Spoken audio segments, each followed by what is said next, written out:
Boa noite, Marcel Van Hatten. Em primeiro lugar, queria mais uma vez parabenizá-lo pelo excelente trabalho que tem feito, pela nossa liberdade.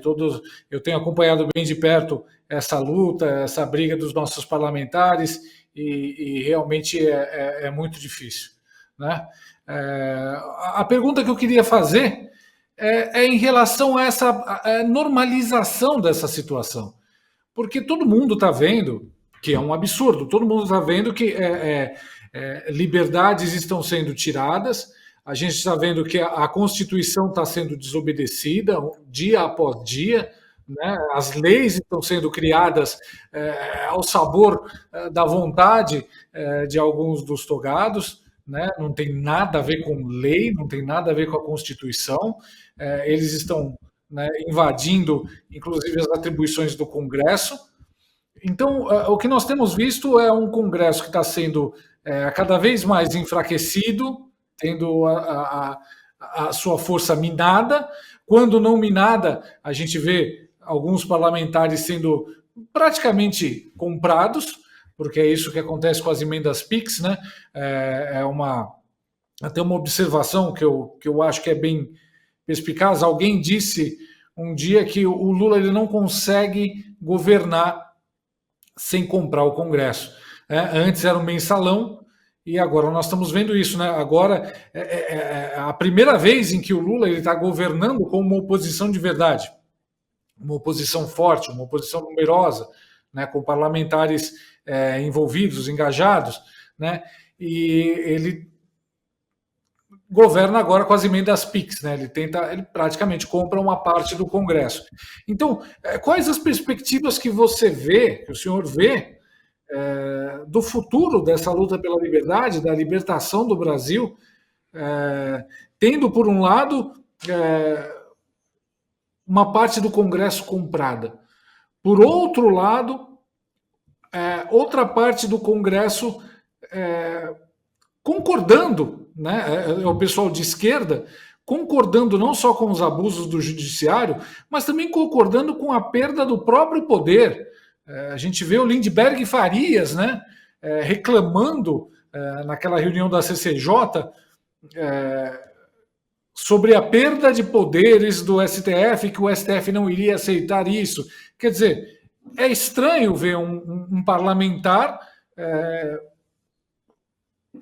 contra, né, o equilíbrio dos poderes, né, e a volta da relevância do Congresso. Então, como é que é lutar por isso e quais as perspectivas que o senhor vê? Se o senhor tem algum tipo de otimismo, alguma esperança, sendo que dentro do próprio Congresso há um grupo que já está comprado, há um outro grupo que concorda com o abuso de autoridade, concorda com a perseguição aos colegas parlamentares, parece não enxergar que esse tipo de perseguição vai chegar até eles em um momento ou outro.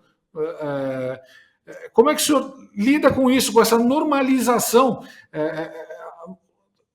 Um lado político do Brasil, inclusive o lado mais numeroso, ele está sendo perseguido, ele está sendo calado, censurado, enquanto os seus próprios colegas, muitos se calam e até ajudam a sabotar o próprio Congresso.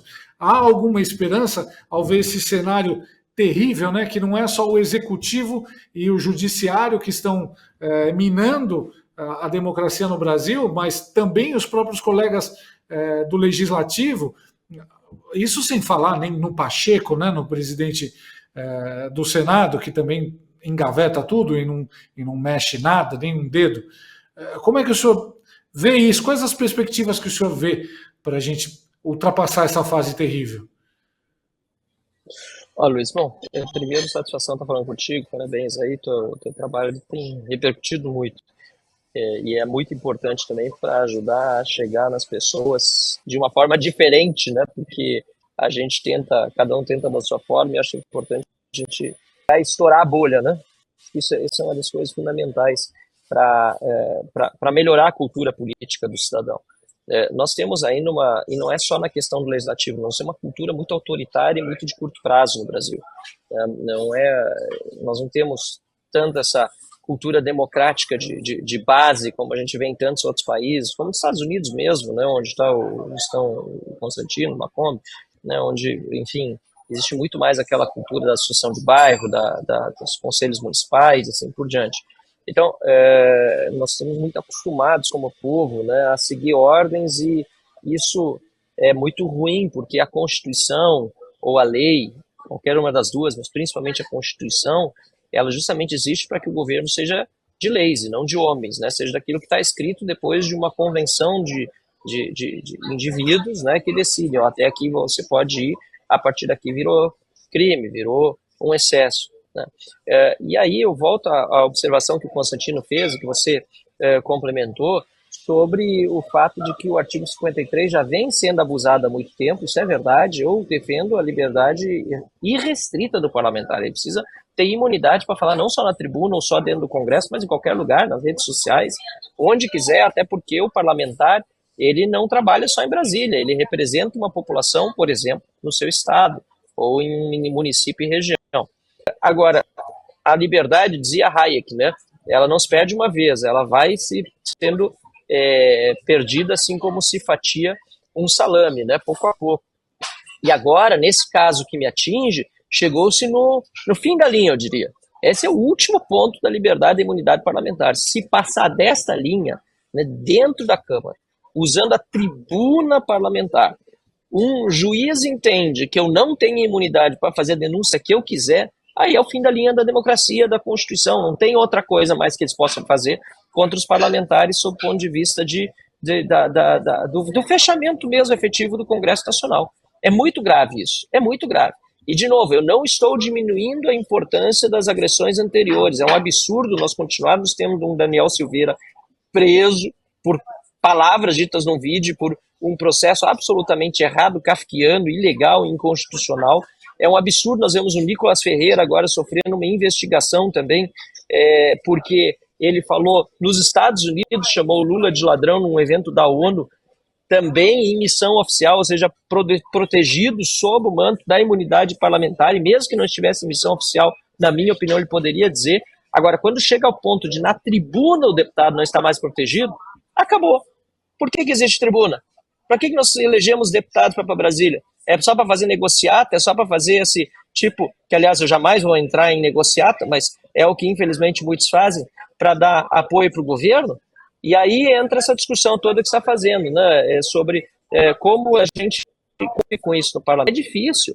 Nós temos que todos os dias combater não só os abusos de autoridade de fora, né, aquilo que vem tanto do Poder Executivo como do Poder Judiciário, como nós temos que também nos indispor com os colegas que não estão atuando de acordo com o que estabelece a própria Constituição e as leis, preferem estar em cuidar das suas próprias vidas, fazer seus próprios negócios e não atender aos anseios mesmo da população. É uma discussão muito longa que se pode fazer a respeito desse tema, mas eu diria que o mais importante de tudo, no fim do dia, é ter uma pressão popular forte.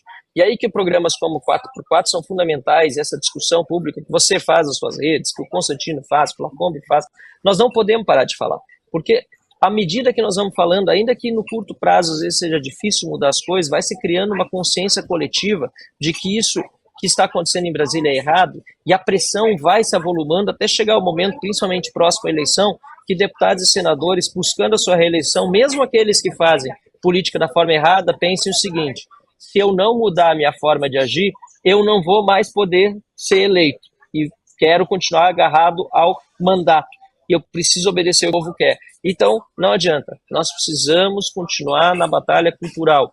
E aí eu lembro do professor Olavo de Carvalho, lá atrás, ele sempre dizia, né, que não há nada na política, ele se baseava, na verdade, num filósofo alemão, que não há nada na política que não tenha acontecido na cultura de um país primeiro. Então nós temos que continuar batendo nessa tecla, falando as nossas ideias, até mudar essa mentalidade mais autoritária que nós temos no país e essa visão de caso, para que a gente possa viver numa nação realmente mais livre e mais democrática.